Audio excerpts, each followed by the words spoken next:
uZondi usemathuneni uyakhala. Kodwa mntanami bengazi ukuthi uwena ozosheshe ushone kunami.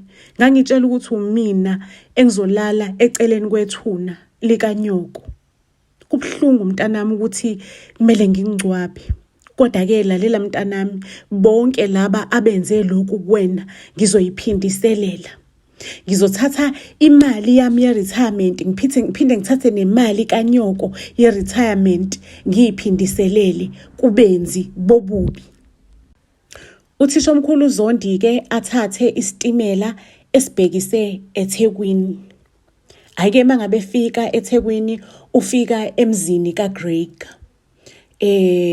Acela uxolo kuGreg, acela ukukhuluma naye. uGreg-ke nendodakazi yakhe bayazana, bane-history. Uyachaza kuZondi, mntanami, kune-case enkulu umntanami kade sebenzela kuyona before ashone. Kunabantu kade basuwisha. Labantu bekakholela ukuthi uzothola ama-billions ngokusuwisha bona, not ama-millions. I-case yakhe ubekazi ukuthi i-positive. I-case yakhe bikade inayo yonke imininingwane.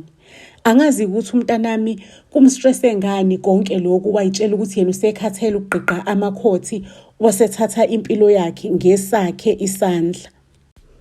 Ngizocela mntanami ukuthi lama documents ungibukele wona ala ku-USB mangabe kuwukuthi mntanami ungakwazi ukuthi uqhubeke uyolwilwa licala leli ecourt. Mina nginayinkinga, ngingathatha u-50% wemali nawe uthatha u-50% wemali.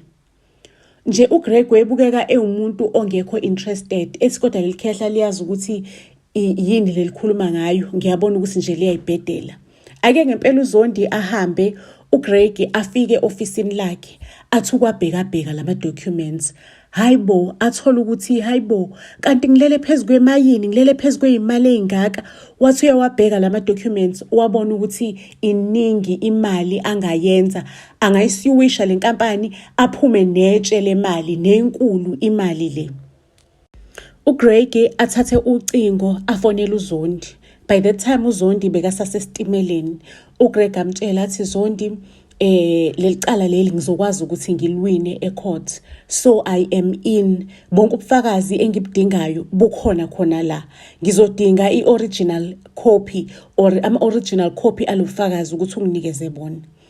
Ayike asho-ke uZondi athi hayina ayikho inkinga, ngizohamba ngiwalanda ekhaya namhlanje sasekuseni ngizobe sengilapho at your house ngizokulethela ama-documents.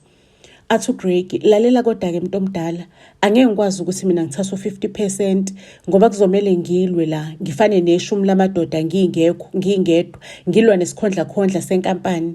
Mina ngizothatha u-80%, wena ngikunikeza u-20%.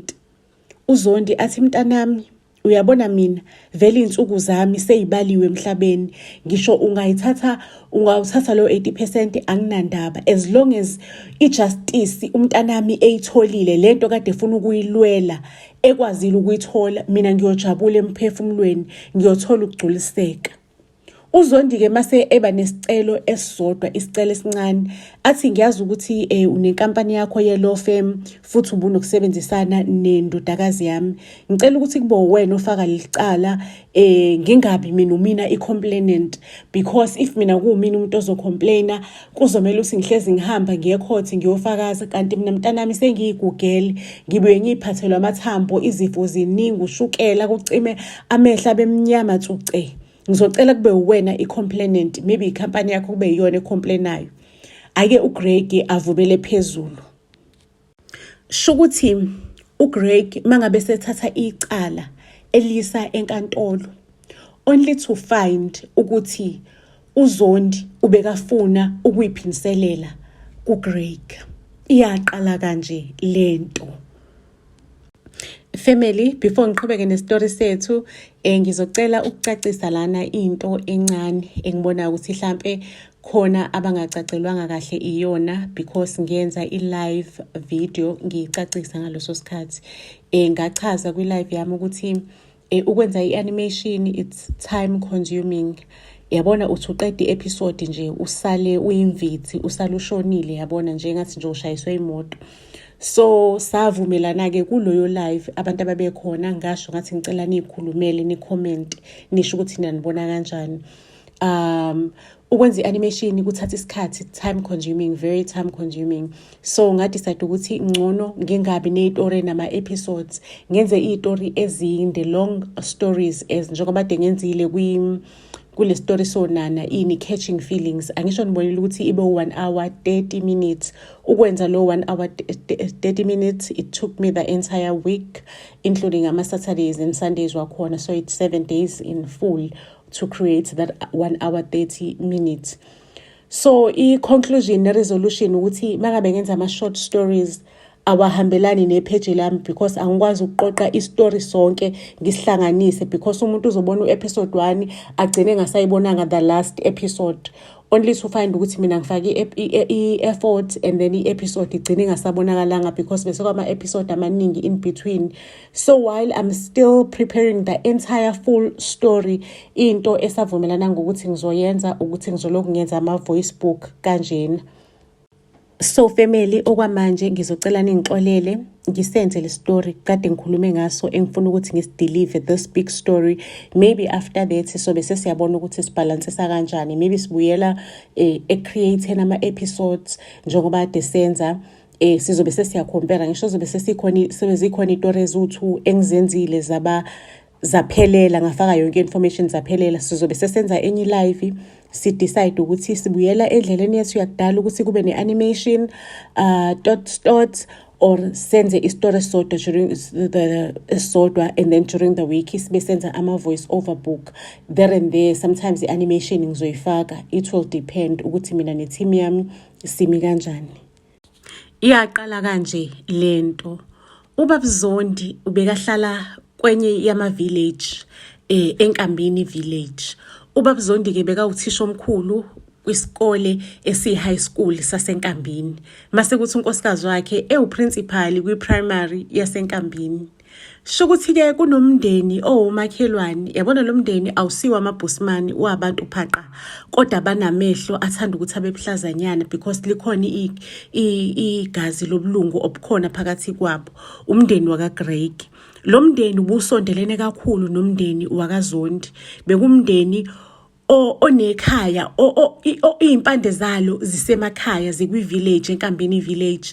Bane-relationship nomphakathi, bayazwana nomphakathi. Ngisho ingane kaBaba Zondi kanti nengane yakoGreg iyazwana, ziyazwana. Shukuthi uBaba Zondi nonkosikazi wakhe bebenengane eyodwa, kuthi umndeni wakaGreg nawo ubunengane eyodwa ekuGreg. Greg, as much as bekade benomuzi emakhaya, imvelaphi yabo beyihlonipha kakhulu, kodwa futhi nasemadolobheni bebetholakala. Bebenomuzi omuhle emadolobheni, umuzi omkhulu odlula imansion yamaMkhize. Baphinde futhi babe nenye imansion kwenye igolf estate, intahla yemansion nakhona edlula umuzi kaMamkhize. Umuzi onamawingi ka-left ube newingi ka-right, like lelo hlobo lelo lomuzi.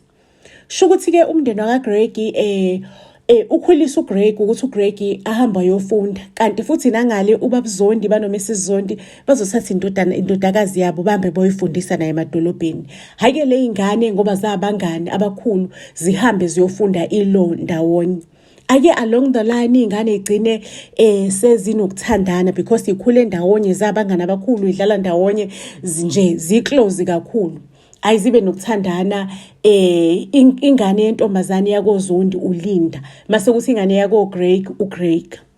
Ake uLinda-ke useyathandana-ke manje noGreg. Ake ngicela ukuntshela kube uthando lomnandi, uthando luhle, yabona, nabazali balivotele, balithande lo thando.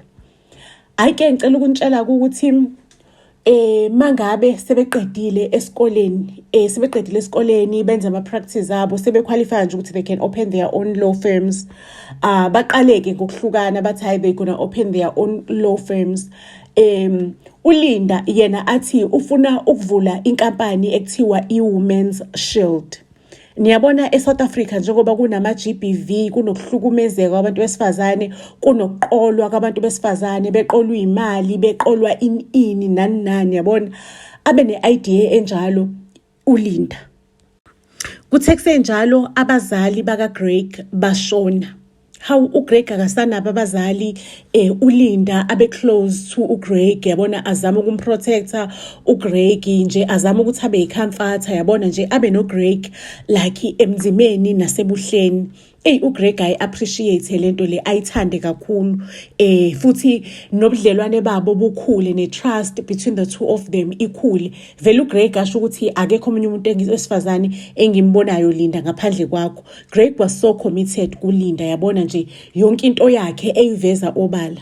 uGreg athi, Linda, yazi, you know what, mina ngifuna sishade manje, but I understand ukuthi you still have your own company that you want to build. Nami, I also have my own company that I want to build. Let's build our companies, and then after that mase siyashada sibe umndeni, sibe yipower couple, yabona, esebenzayo. Ake uLinda amchazele uGreg ngale Women's Shield afuna ukuyivula. Achaza ukuthi njengoba kune-GBV na abantu besifazane bayaqolwa, badlela imali zabo, benzela ukuthi nokuthi, baxhashazwa ngamadoda nani.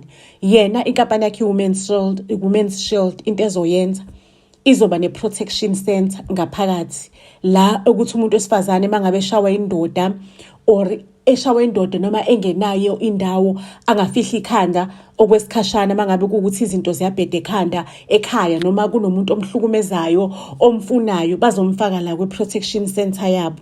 Aphinda achazeke uLinda ukuthi inkampani yakhe leRasey umuntu wesifazane nje, nathi indoda yakushaya, sobe sikuneze iwashe ngathi lumswenko kanti line-panic button. You just press i-panic button and then thina iyatheleka i-protection service yethu izokutakula kuleso simo leso okusona. Let us say ungene ebudlelwaneni, because most of these guys abaskemayo uthola ukuthi bane-history yokuskema. Let us say ungene ebudlelwaneni, you tell us thina as a Women's Shield, and then indoda yakho siyayiskena, we check ukuthi le ndoda lothandana nayo inawo inama-criminal record, yake yenzani, lezinto ey'shoyo ziyiqiniso noma ayisilona iqiniso na. Mangabe kuukuthi futhi usebudlelwaneni, uzoshada noma usebhizinisini, uqala ibhizinisi or anything edinga ama-legalities, thina will take care as i-Women's Shield. Mangabe kunomuntu okuskemayo, kunomuntu you are going through a-divorce or wenza in thina we will take care. Akekho umuntu oyothatha i-advantage kuwena, noma kuthiwa mhlampe ushayiwe noma indoda ikwenzele phansi, uyoreport i-case, amadokoda yalahleka, thina we will make sure ukuthi we follow up, siya-follow up, senza zonke lezo zinto. uGreg asho ukuthi, this is a powerful idea, you understand. Asho kuLinda ukuthi, you know what, I will need the whole year to work on the entire documentation, nje, in terms of ukuthi ngisebenze documentation, ngibe qualified, ukuthi ngikwazi ukuthi ngibe ne-protection service, ama-legalities, ukuthi mangabe kuwukuthi siyafika sokurescueisha emzini wakho, which legal into ekumele siyifollowishe, kumele senze ini if sokurescueisha, because angeke nje vele ungene emzini womuntu without imvume. Like asho ukuthi I'll need the entire year to prepare all those documentation. And then emva kwalowo nyaka ngizodinga unyaka wonke futhi ukuthi ama-clients asayine, because i-waiting period before we can do any case ozohlangabezana nalo, i-waiting period yethu unyaka, 12 months. So I will need to sign many customers on the first year of uqala kwami business, which means on the second year. And then on the third year, it's when sengizoqala ke sengihamba inkantolo, sengithola ama-lawyer, senginayo imali. Senginayo imali ukuthi ngaqala manje ngiqasha amanye ama-lawyer, sihamba ama-court cases, sibe ne-podcast, sibe nabantu abambe beshutha yonke indawo, sibe nabantu abalandelelayo, ama-admin, abantu o-reporter kubona ama-case, i-system enza sure ukuthi there is no case pending, everyone is attended, including abantu abazobe attend ama-WhatsApp message wethu, abantu abazobe be-rescueisha. So it means nge-second year ugeli after unyaka wokuqala ngisho uzobe prepare documentation, mangabe sequalifya the second year uyaqala uthola ama-clients, and then uqoqa uthola ama client, uqoqa imali azokhona khona ukuthola the center, abantu azoba safety khona, aqoqa imali futhi azokhona ukuthi akwazi ukukhokhela ama lawyer, akwazi ukwenza lokhu naloku because abantu besifazane bezobe bekhokha every month, bazobe bekhokha 1,600 every month. And ayike uGreg asho ukuthi hey bonke abantu besifazane bazokujabulela because abantu besifazane baphansi kwengcindezi eSouth Africa. Ngeke usho ukuthi mhlambe hayi mina ngeke ngishawe indoda or ngeke ngibe nezinkinga, ngeke ngirobheke, ngeke ngenziwe ukuthi umqasha ngeke angithathele phansi, umqasha ngeke abaleke nemali yami because iWomen's Shield bekade izobheka zonke izinto ezihlukumeza umuntu wesifazane akhathaliseki.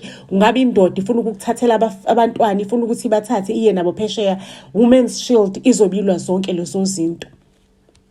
uGreg athi sithandwa sami, uyazi ukuthini lo munye umuzi wami kwi-golf estate engushiyelwe abazali bami lesiyasithabathaba somuzi ngiyasithengisa, kodwa inkinga yami manje angakayitholi ibhaya. Sithandwa sami, ungayisebenzisa le yandlu, uyisebenzise as your office, usebenzele kuyona futhi ubusiqala ibhizinisi lakho. Kuyothi-ke mhlawumbe uma ngabe ngithola ibhaya-ke ngizobe sengiyakutshela in time mase kumele ukuthi uphume. Ajabule kulinda, yabona yonke nje lento leyo ithe pillow talk, yabona umuntu wakho uyamtshela, umhlebele endlebeni, uyamtshela ukuthi hamba uyohlala laphayana ngokwami okwakho. Ulinda-ke ajabule ngempela, ahamba amuve ini ayohlala kulomuzi kwi-golf estate kaGreg, yabona lo muzi nje it's a top shayela house. And only to find ukuthi umuzi kaGreg uwona onama hectares amakhulu ukudlula yonke imizi laphayana. It's not just a normal place, indawo ebizayo, and akukho lula ukuthola ama-buyers on that place. Ulinda ngempela aliqale ibhizinisi lakhe, alungisa ama-documentations. The following year, which is the second year, alifafaze on social media, al-advertise everywhere, alifafaze. And guess what? Abantu besifazane bajoyina because vele ulinda bekumuntu wesifazane vele oyi-activist, yabona nje oyilwela into njengalezo, enane-podcast, yabo, ehamba yoxhasa abanye abantu abanama-case ey'nkantolo, abalwele abantu abalahlekelwa amadokodo, enze sure ukuthi uyavutha, avula amehlo akhe. Abantu vele besebene-faith kuyena. Ngicela ukukutshela ukuthi izinkumbi zabantu besifazane, they paid labo 1,600. Ngithi mina izinkumbi zabantu besifazane eSouth Africa bathi singamane sincamela ukulala singadlile, kodwa nje sifuna ukuthi impilo zethu zibe safe, and we are putting our money on you Linda, Women's Shield yakho. Ake nge-3rd year mabe kuzoshaya i-3rd year, kusayi-2nd year on December, ulinda kufika i-court order ithi ukolota uGreg imali elapha ko 3.6 million because beyangayikhokhi rent ka 150,000 for 24 months. Athulinda, no ways, I don't have any contract with uGreg. uGreg bekangincikisile la. Anyway, I can even move tomorrow if I have to. Ayike kukhishwe i-contract yokuthi uGreg wena uyamkolota nathi contract wayisayina. Sho ukuthi into eyenzeka ngelinye ilanga few days before ulinda moved in to that estate, ulinda was flying somewhere, like beka airport flyer somewhere. Kuqhamuka iboyfriend yakhe ke iphethe ama documents, it's listen Linda, laphana complexini bathi angeke ukwazi ukumove in on this date, we need to introduce you formally, you need to sign this documents, ngwahambise kwi-estate because they need to run ama-checks on you, ba-check ukuthi ubani akuvumeleki noma ubani in the estate. Hayi ulinda ngempela awasayine amaphepha, kumele ahambe o-check-a in ebhaleni noyini awasayine because she is trusting uGreg, awasayine amnikeza uGreg, and then she continued nohambo lakhe e-airport. Ulinda acabanga ukuthi damn, disho ukuthi ngalolo langa uGreg it's when angisayinisa lamaphepha. Ulinda athi so why uGreg all this time ubeka ngangitsheli angangitshela ukuthi kumele ngikhokhe rent, beyangangikhumbuza ingane, beyangangitshela because I was not aware of this rent. Ngicela ukutshela ukuthi uGreg pulled out ama-emails kade wasendela ulinda. So into kade yenziwa uGreg angisho indlu kaGreg laphayana kunamakhamera and everything, ubekakwazi uku-observe izinto zikaLinda on the laptop, akwazi ukubona ama-password and everything. So kuthi mangabe uLinda elele, uGreg asende i-email, mase qeda ukuyisenda i-email ayidelete from i-email kaLinda. Uyayisenda uGreg amase ayidelete nje, ayidelete ukuthi uLinda angabona ukuthi bekune email engenile kwa notification kwa everything udelete kwasana.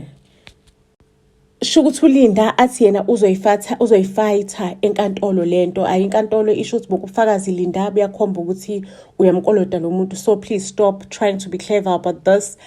Pay this guy his money, his 3.6 million and mkhokhele nje, otherwise sizo liquidate ikhampani yakho. So uLinda ke because inkantolo bisishilo ukuthi izoqala manje i-attach, of course kunemali kwi-account kaLinda, kwi-business account yaLinda ku-Women's Shield, kunemali kumele ukuthi iqale ikhokhela ama-services ngonyaka ozayo ukuthi manje khona umuntu one-case ikwazi ukuthi imsort out, imcoverishe. Guess what-ke uLinda kwamele ukuthi akhiphe lo mali akhokhele uGreg ngento angayazi, into uGreg amqolile kuyona, amrobhile kuyona. uLinda le ndaba ibe heavy in such a way that azaxoxela uma wakho ukuthi manje senkingeni, angazi ngizocasha kuphi, angazi into engizoyithini lena, le ndoda inqole 3.6 million, abantu ngoJanuary azoqala ama-case, kumele ngithola ama-lawyer, angazi ngizowathola kuphi ama-lawyer, angazi ngizokwenza njani, angikwazi ngisho nokwenza i-loan, bengithi ngiyokwenza i-loan yalo 3.6 million, lo 3.6 million ophumile wakhokhela uGreg, o-reflecte bad on my name, kuthiwa ngengikwazi ukuthi ngikhokhele i-loan back. So I don't know what am I going to do. Ngicela ukukutshela ukuthi umama kaLinda ezolozwe indaba wavela nje wagula, wafeinta, washawa i-stroke ey'nsukwini ey'ngengaki, washona uma kaLinda. Emva kokushonelwa uma wakhe uLinda, inhliziyo yakhe yaba buhlungu kakhulu, yaphuka ukuthi uma ushonile nje, ushone ngenxa zami ukuthi mina ngasayina amaphepha e-airport ngingabukanga, ngingawafundanga amaphepha. Ngicela ukuntshela ukuthi emva kwaloko uLinda yaba nzima inhliziyo yakhe, wabona ukuthi okay, now igama lami selizosaphazwa kuphi nakuphi, kuthiwa ngiqole inkumbi zabantu base-South Africa, zabantu besifazane abaninkankaka, amadoda azokwenza ijoke, ngizotrenda, ubuso bami buzogcwala yonke indawo, angeke ngikwazi ukumelana nalesimo. uLinda committed i-suicide. During umngcwabo ubaba uZondi akamtshelanga uGreg ukuthi uyazi ukuthi uqole indodakazi yakhe, wenza nje as if impilo inormal, kodwa mntanami usengaze ashone kanjena ini hawu bakithi. So uGreg nje akazi ukuthi icala lakhe liyaziwa. Hayi, uGreg was very aggressive when it comes to money, including abazali bakhe. They were very aggressive when it comes to money. Bebe pretenda, bebenikeza abantu ubuso obuhle nenhliziyo ezinhle, but behind the scenes babantu aba-aggressive when it comes to money. Naye uGreg beka-aggressive ngalolo hlobo lelo ekuthathe kubazali bakhe. Shukuthi uZondi-ke emva komngcwabo wendodakazi yakhe, inhliziyo yakhe ayibuhlungu kakhulu, inqenqetha. Bekathi ukhona umuntu ekuzomela ukuthi afundise uGreg isifundo. So uZondi wahlala phansi-ke wayidweba yonke lento le, wayidweba, wa-create ubufakazi obungekho, kodwa kube ngathi ubufakazi bangempela, bubukeke ncamashi njenge-evidence. Ngicela ukukutshela ukuthi waya phakathi eminyangweni le ekuprintwa khona lo bufakazi, afika athola abantu ababribe abantu bamprintele lento le, kodwa lento le ingahlali kwi-system. Kuthi nje mangabe eyiprintile athi mhlazane mhlawumbe uGreg ezofuna ubufakazi ukuthi lento ikhona ngempela, labantu komele baconfirm, kodwa kwi-system lento ibingekho.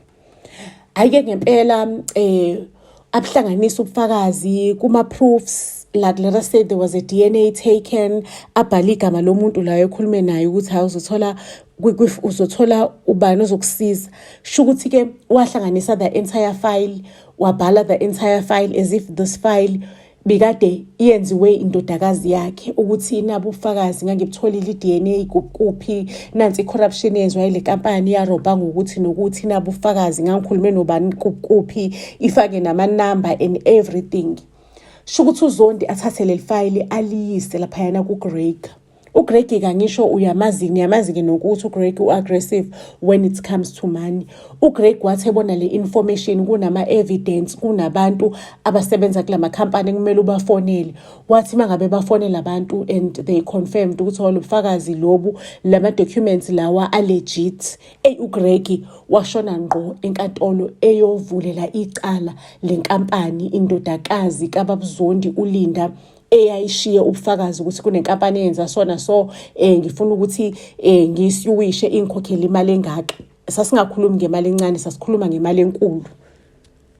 Angisho uGreg bekaphethe imali yonke. Ngicela ukukutshela ukuthi udaba lisaphaze ku-social media ukuthi I'm about to go after lesikhondla ntontoni bagangile bakanje. Akusiwona allegedly they did this and I will fight it in court. Ngizokufayitha into engikholelwa kuyona. Angempela uGreg mangabe efika enkantolo aliqala udaba alulwe enkantolo. Kwathi inkantolo la isi-check-a khona ubufakazi obulethwa uGreg ukuthi buvalid ngempela na. Kwatholakala ukuthi ubufakazi buyi-fake. Ubufakazi, the entire bufakazi was all fake. Ake ngicela ukukutshela ukuthi inkampani yayilethe amabutho ama-lawyers to fight uGreg, and uGreg bekayithemba naye isikhondla vele. He was very sharp and very intelligent.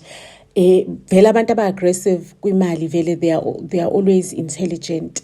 Ngicela ukukutshela ukuthi uGreg inkampani ilwine icala court, and kube nento yokuthi uGreg kumele akhokhele le nkampani ama-legal fees ale nkampani, and that was a lot of money uGreg kumele ayikhokhe for legal fees of this company. Emva kwaloko-ke inkampani yasisiwisha yena-ke uGreg ukuthi uqamba amangamakhulu kangaka ngegama lenkampani yabo, and Greg had to pay a lot of money, more than 10 million to this company. Cela ukukutshela ukuthi ama-mention akubo they were attached, and nalo 3.6 million wewuntshontshelwe kuLinda was also attached. Ubaba uZondi lapho wathi siyobonana emathuneni, siyohlangana emathuneni. Greg, checkmate. Family, sizoyibeka lana-ke indaba yethu okwanamhlanje iyolala ibonene ey'torini ey'landelayo. Ningakhohlwa ukuthi nisfollowishe to all social media platforms. Buzz SA, siyanithanda kakhulu.